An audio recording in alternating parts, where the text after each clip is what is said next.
之后餐厅板料不会被挂在这上面。等他长大的时候，突然选总统，觉得不会挂在这里。候选人参加1号，没有啦。你有没有听过安息府的故事？你说借尸还魂吗？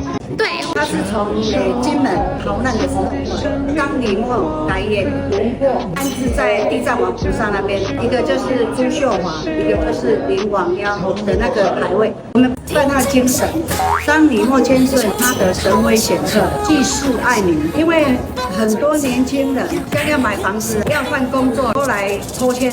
很多人都会觉得说，我们大庙没有机身，为什么我们每次为王爷做的活动都可以这么成功？我把它当成是我的父亲想要的东西，跟那个感觉，跟那个概念，把它延伸在宗教这一块。作业庆典的时候，如果还没有想要回乡的那个心，他们就会自然而然就去闻到有一股淡淡的清香味，他们就会唤起说啊。我要回来跟王爷祝寿。那安息府真的很厉害。